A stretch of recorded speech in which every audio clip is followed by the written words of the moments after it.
महागणाधिपतये नमः। सजयति सिन्दूरवदनो देवो यत्पादपङ्कजस्मरणं वासरं मणिरिवत्तमसां राशि नाशयति विघ्नानां। श्रीसरस्वत्यै नमः। नमस्ते शारदे देवी सरस्वतीमतीप्रदे वसत्वं मम जिह्वाग्रे सर्वविद्याप्रदा भव। श्रीपादश्रीवल्लभाय नमः। कृते जनार्दनो देवश्रितायां रघुनन्दनः द्वापारे रामकृष्णौ च कलौ श्रीपादश्रीवल्लभः।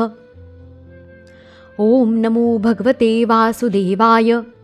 श्रीकृष्णगोविन्द हरे मुरारी हे नाथ नारायण वासुदेव प्रद्युम्न दामोदर विश्वनाथ मुकुन्द विष्णो भगवन् नमस्ते।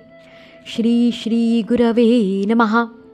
हृदयान्तरी वसेतु श्रीगुरुमाऊली वरदहस्तधर मम श्री तव प्रेमलाभो जन्म जन्मान्तरी उद्धारावे कृपाळा श्रीहरिराया। श्रीमद्भागवत पुराण अथ द्वितीयोऽध्यायः। भगवत्कथा आणि भगवद्भक्तीचे महात्म्य। श्री व्यास म्हणतात, शौनकादी ब्रह्मवादी ऋषींचा हा प्रश्न ऐकून रोमहर्षणाचे सुपुत्र उग्रश्रवा यांना फार आनंद झाला. त्यांनी ऋषींच्या या मंगलमय प्रश्नाचे अभिनंदन करून सांगण्यास सुरुवात केली. सूत म्हणाले, कोणतेही लौकिक वैदिक कर्म कर्तव्य नसलेल्या आणि संन्यास घेण्यासाठी एकटाच निघालेल्या ज्यांना पाहून वडील व्यास विरहाने व्याकुळ होऊन हे पुत्र म्हणून बोलावू लागले, तेव्हा शुकरूप झाल्यामुळेच वृक्षांनी ओ दिली. याप्रमाणे सर्वांच्या हृदयांत विराजमान झालेल्या श्री शुकमुनींना मी नमस्कार करतो. अत्यंत प्रभावी सर्व वेदांचे सार असलेले संसाररूप अंधारातून बाहेर पडू इच्छिणाऱ्यांना आध्यात्मिक प्रकाश देणारे अद्वितीय रहस्यमय श्रीमद्भागवत पुराण संसारी लोकांची दया येऊन त्यांच्या उद्धारासाठी ज्यांनी सांगितले त्या मुनींचे गुरु असणाऱ्या व्यासपुत्र श्री शुकाचार्यांना मी शरण जातो.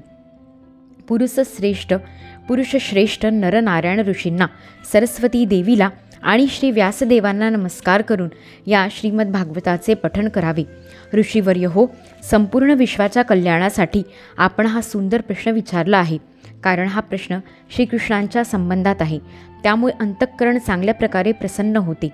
ज्यामुळे भगवान श्रीकृष्णांच्या ठिकाणी अंतःकरण प्रसन्न करणारी निष्काम व अखंड भक्ती उत्पन्न होते. तोच मनुष्यांचा सर्वश्रेष्ठ धर्म आहे. भगवान श्रीकृष्णांच्या ठायी भक्ती निर्माण होताच तत्काळ निष्काम ज्ञान व वैराग्याचा आविर्भाव होतो. धर्माचे योग्य तऱ्हेने पालन केल्यानंतरही जर मनुष्याच्या हृदयात भगवंतांच्या कथांविषयी प्रेम निर्माण होत नसेल तर ते धर्मपालन केवळ श्रमच होत. धर्माचे फळ मोक्ष आहे. धनप्राप्तीत धर्माची सार्थकता नाही. धन धर्मासाठीच आहे. भोगविलास हे धनाचे फळ मानलेले नाही. भोगविलासांचे फळ इंद्रिय तृप्ती नव्हे तर त्याचा हेतू केवळ जीवननिर्वाह आहे. जीवनाचे फळ म्हणजे तत्वजिज्ञासा. कर्मे करून स्वर्गप्राप्ती हे नव्हे. तत्ववेत्ते लोक ज्ञाता, जाणणारा आणि ज्ञेय जे जाणावयाचे आहे ते या भेदांनी रहित अद्वितीय अशा ज्ञानालाच तत्व म्हणतात. त्यालाच कोणी ब्रह्म, कोणी परमात्मा तर कोणी भगवान असे म्हणतात. श्रद्धाळू मुनी भागवत श्रवणाने प्राप्त झालेल्या ज्ञानवैराग्ययुक्त भक्तीने आपल्या हृदयात त्या परमात्म्याचा अनुभव घेतात. हे ऋषींनो, म्हणूनच मनुष्यांनी आपापल्या वर्ण आणि आश्रमानुसार उत्तम रीतीने जे धर्माचरण केले असेल त्याची पूर्ण सिद्धी म्हणजे भगवंतांची प्रसन्नता होय. म्हणूनच एकाग्र चित्ताने भक्तवत्सल भगवंतांचेच निरंतर श्रवण, कीर्तन, ज्ञान, ध्यान आणि पूजन केले पाहिजे. विवेकी पुरुष ज्या भगवंतांच्या चिंतनरूपी तलवारीने कर्मबंधनाची गाठ तोडून टाकतात त्या भगवंतांच्या लीलाकथांवर कोणता मनुष्य प्रेम करणार नाही.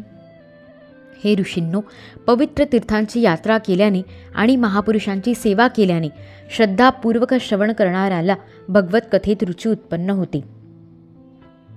भगवान श्रीकृष्णांच्या यशाचे श्रवण आणि कीर्तन दोन्हीही पवित्र करणारी आहेत. संतांचे सुहृद भगवान आपली कथा ऐकणाऱ्यांच्या हृदयात येऊन स्थिर होतात आणि त्यांच्या अशुभ वासना नष्ट करतात. श्रीमद भागवत किंवा भगवंतांच्या निरंतर सहवासाने जेव्हा पुष्कळशा अशुभ वासना नष्ट होतात तेव्हा पवित्र कीर्ती भगवान श्रीकृष्णांच्या ठिकाणी चिरस्थायी प्रेम निर्माण होते. तेव्हा काम आणि लोभासारखे रजोगुण आणि तमोगुणाचे भाव नाहीसे होतात आणि चित्त यांनी रहित होऊन सत्वगुणामध्ये स्थिर तसेच निर्मल होते.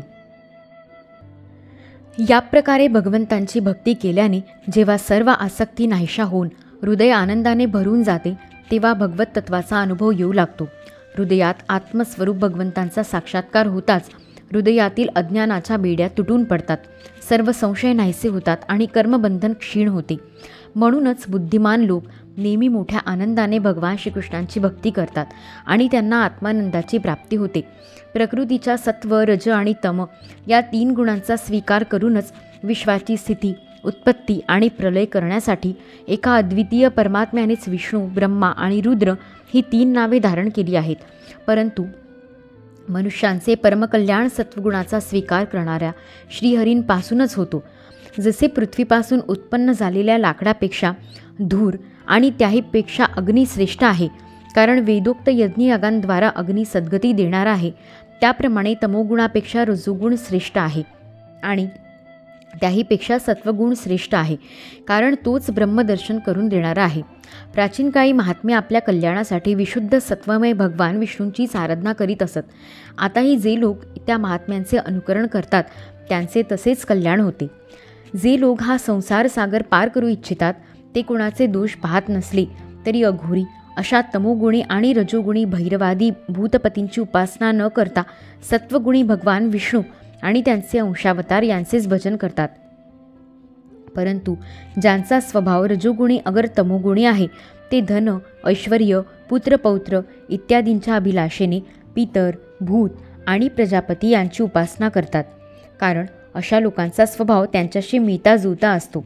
वेदांचे तात्पर्य श्रीकृष्ण हेच आहे. यज्ञांचा उद्देशही श्रीकृष्ण प्राप्ती हाच आहे. योग श्रीकृष्णांसाठीच केला जातो आणि सर्व कर्मांची समाप्ती श्रीकृष्णांमध्येच आहे. ज्ञानाने ब्रह्मस्वरूप श्रीकृष्णांचीच प्राप्ती होते. तप श्रीकृष्णांच्या प्रसन्नतेसाठीच केले जाते. धर्माचे अनुष्ठान श्रीकृष्णांकरिताच केले जाते आणि अंतिम गती श्रीकृष्णच आहेत.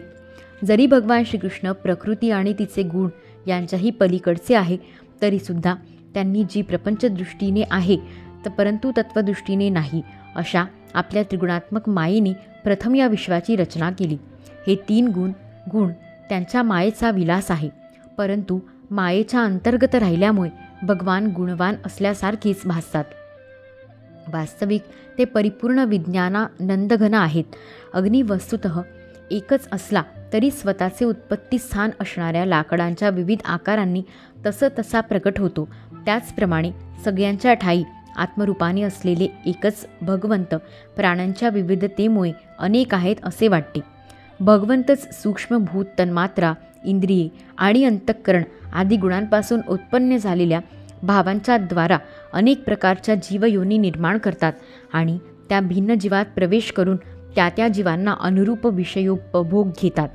ते संपूर्ण लोकांची रचना करतात आणि देवता, पशुपक्षी, मनुष्य इत्यादी योनीत लीलावतार धारण करून सत्वगुणाच्या द्वारा जीवांचे पालन पोषण करतात. अध्याय 2 समाप्त. इति श्रीमद्भागवते महापुराणे पारमहंस्या संहिताया प्रथमस्कंदे नैमिषयोपाख्याने 2ोऽध्यायः. यदक्षरपदभ्रष्टं मात्राहीनं तु यद्भवेत् तत्सर्वं क्षमतां देव नारायण नमोऽस्तुते. मंत्रहीनं क्रियाहीनं भक्तिहीनं सुरेश्वर यत्कृतं तु मया कर्म परिपूर्णं तदस्तु मे. श्रीकृष्णार्पणमस्तु. कशालादिला जन्मतेहि कळेना करावे परिकायतेहि सुचेना. जावो न जीवन परिमाझे वाया क्षमा कर श्री सद्गुरुराया. श्री सद्गुरु चरणारविंदार्पणमस्तु. क्षमस्वापराधं प्रभु क्लिन्न चित्त. श्री गुरुदत्तात्रेयार्पितमस्तु.